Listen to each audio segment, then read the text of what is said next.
माता गेले नाथबाबांच्याकडे, तर नाथबाबांच्याकडे गेल्याच्या नंतर नुसतं नाथबाबाचंच दर्शन नाही, मग लगेच मागं पांडुरंग परमात्मा रुक्मिणी आई साहेब.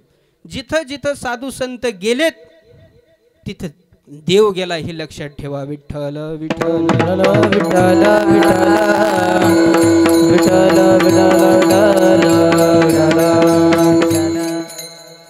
देवाकडे जाण्याची गरज नाही, देव आपल्याकडे येतो. शबरी माता देवाकडे गेली नाही, मग देवच तिच्या झोपडीत गेला. अंगामध्ये वल्कल धारण केलं प्रभू रामचंद्राने आणि मासाहेब आई साहेबाकडे गेले, कौशल्या मातेकडे. वल्कल पाहिलं, कौशल्य माता हार तयार करत होती आणि ती वल्कल पाहिल्याच्या नंतर कौशल्य माता म्हणते, राघवा, हे राघवा, अरे तुझा उद्या राज्याभिषेक होणार आहे, तुला उद्या गादीवरती बसायचंय राघवा. अरे काय ते अंगामध्ये कपडे घातलेस, काय ते वल्कल धारण केलंस रामा, हे राघवा, तुला हे शोभणार नाही रे राघवा. पण एका मुलाने आईशी कसं बोलावं हे जर आपल्याला शिकायचे असेल तर रामायण शिकवतंय. एका बापाने मुलाशी कसं बोलावं रामायण शिकवतंय. भावाने भावाशी कसं बोलावं हे सुद्धा आपल्याला कोण शिकवतंय, रामायण शिकवतंय. प्रभू रामचंद्र कौशल्य मातेला म्हणतात, ऐक ना मा, हे मा, ऐक ना मा, अगं हे अविद्येचं राज्य खूप लहान आहे, म्हणून बाबांनी हे अविद्येचं लहान राज्य भरताला दिलंय. असं आहे का, माझा भरत गादीवरती बसणार आहे का? हो. मग काय रे रामा त्याच्यामध्ये एवढं अवघड मानायचं, मग मी दुसरा हार तयार करते. आणि परत दुसरं वाक्य रामप्रभू बोलले. रामप्रभू म्हणतात, ऐक कौशल्य माता, हे माता, आणि हे वनवासाचं राज्य खूप मोठं आहे, बाबांनी वनवासाचं राज्य हे मला दिलं आहे. वनवास ऐकल्याच्या नंतर कौशल्य मातेच्या हातातला हार खाली पडला आणि कौशल्य माता मोठ्याने म्हणते, राघवा, आई बाबा म्हणत असले म्हणजे काय वनवासात जात असतात का रे राघवा, तू वनवासात जाऊ नको राघवा, कशासाठी वनवासात चाललाय रे राघवा. त्यावेळेस प्रभू रामचंद्र म्हणतात, मा, हे मा, तू जशी माझी आई आहे ना, तू जशी माझी माय आहे ना, तशी माझी एक भाग्यवान माय, तिचं नाव शबरी माता, ती माझी वाट पाहते, मला त्या मातेकडे जायचं आहे ना मा. हे राघवा, अरे असं काय बोलतोस राघवा, आई म्हणजे का चुलती असते का, आई म्हणजे का मावशी असते का, आई म्हणजे का काकी असते का राघवा. अरे राघवा, आई ही आई असते राघवा, नको जाऊ वनवासामध्ये. पण प्रभू रामचंद्र वनवासाला जातात कशासाठी, शबरी मातेच्या महालामध्ये. थोर प्रेमाचा भुकेला हाची दुष्काळ तयाला. मग मला सांगा, शबरी माता देवाकडे गेली का देव शबरी मातेकडे गेले? देव शबरी मातेकडे गेले. म्हणून जिथे जिथे साधू जातात तिथे तिथे देव येतात, हे लक्षात ठेवा. भक्ताला देवाकडे जाण्याची गरज नाही, भक्ताकडे देव येतो. शबरी मातेच्या घरी देव गेला, अजून कुणाच्या घरी गेला ऐका. आपल्या मराठवाड्यामध्ये एक श्रीमंत संत होऊन गेले, त्यांचं नाव नाथ महाराज. द्वारकेची मूर्त एकनाथा घरी, पाणी वाहे हरी कावडीने. त्यांच्या घरी, नाथ महाराजांच्या घरी देव कावडीने पाणी भरत होता. ही श्रीमंती, एवढी श्रीमंती नाही तर असं सांगतात की नाथ महाराजांच्या घरी जर भिकारी जेवायला गेला ना भिकारी, तर भिकारी सुद्धा सोन्याच्या आणि चांदीच्या ताटात भिकारी जेवण करत होता. कशाच्या? सोन्याच्या आणि चांदीच्या. एवढे नाथ महाराज श्रीमंत होते. असं सांगतात की म्हणतात नाथ महाराजांच्या वाड्यावरती एकदा चोर आलते. चोर किती चोर होते? 24 चोर होते. आणि 24 चोर असल्यामुळे काय झालं, 24 चोर बी अशी काय उदबत्ती छाप नव्हती, 150-200 किलोचे असे खापक्या चोर होते. जुन्या काळात तब्येती होत्या, आता काय तब्येती राहिल्या नाहीत. पाव खाऊन आतपाव झाले, काय तब्येती राहत्या. जुन्या काळात हे तब्येती असायच्या. काल परवा मी सासवडचं कीर्तन केलं, जिजुरीला थांबलो. आणि जिजुरीला थांबल्याच्या नंतर पायरीवरती बसलो आणि तिथं एक 35-55चं जोडपं आलं.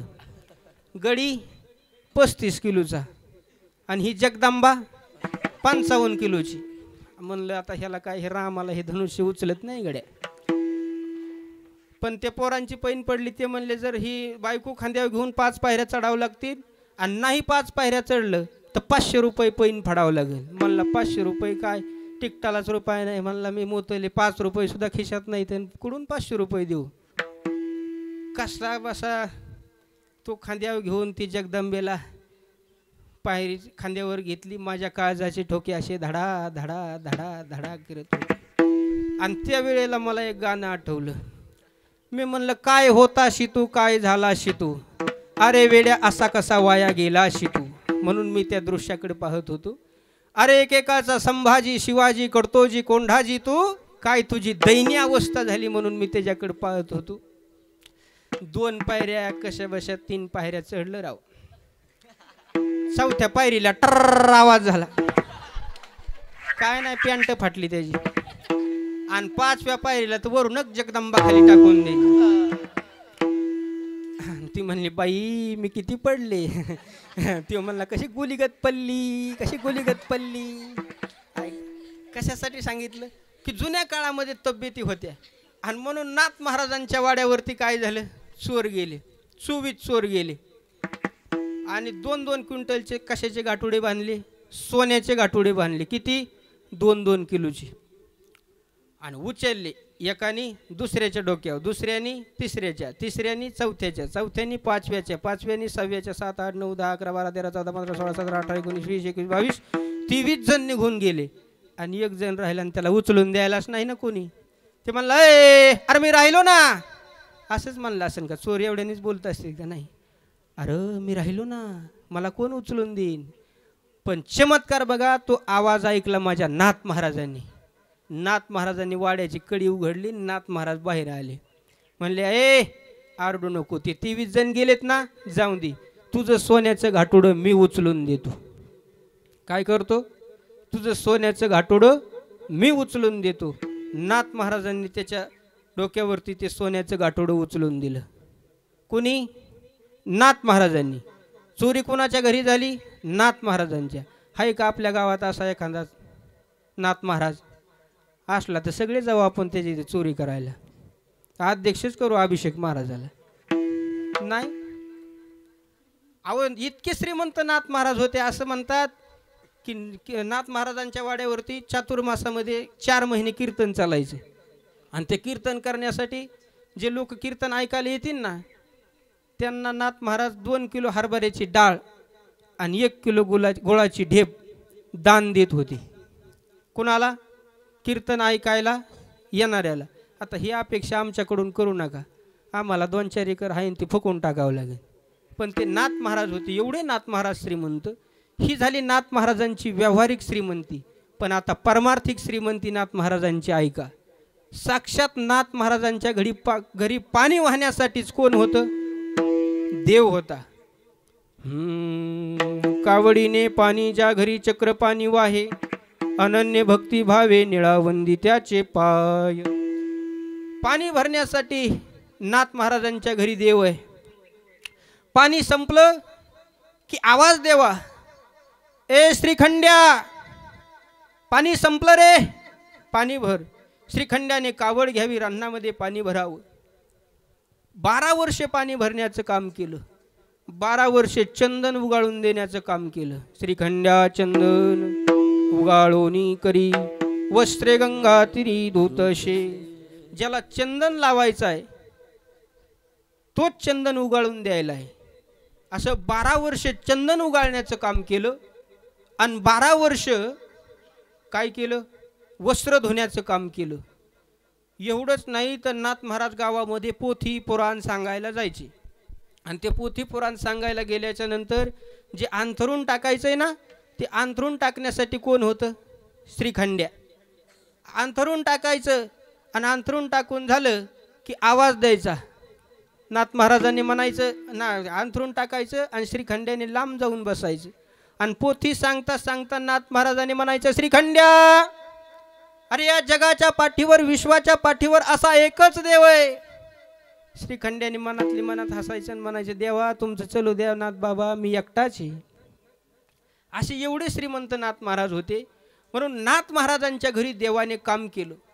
मग काही साधक मंडळी नाथांकडे गेली, नाथ बाबा बोला ना, तुमच्या घरी देवानं पाणी भरावं. हो, मग यासाठी तुम्ही काय केलं. नाथ महाराज म्हणले, जे त्या देवाला आवडतं ना तेच केलं. काय आवडतं बघा, लक्षात ठेवा. आवडे देवाशी तो ऐका प्रकार, नामाचा उच्चार रात्रंदिवस सतत नामचिंतन केलं. एवढंच नाही तर तुकोबराय काय करायचे, भंडाऱ्या डोंगरावर गेले तुकोबराय. भंडारे डोंगरावर गेल्याच्या नंतर काय झालं, तुकोबराय भजन करू लागले.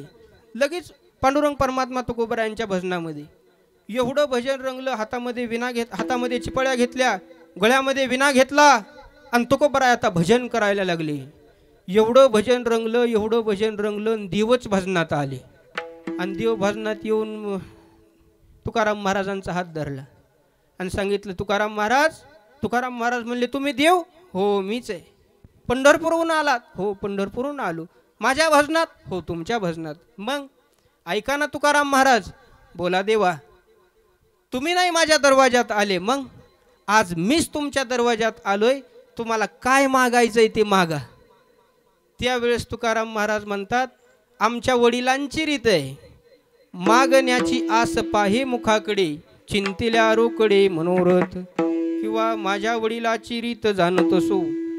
आमच्या वाडवडिलांच्या परंपरेत मागणं हे बसत नाही, पण देवाने वारंवार विनंती करावी, तुकोबराय आलोय मी आज तुमच्या दरवाजामध्ये, तुम्ही काहीतरी मागा मागा मागा म्हणून विनंती केल्याच्या नंतर तुकाराम महाराज म्हणतात, तुम्हाला जर द्यायचंच असेल तर काय द्या.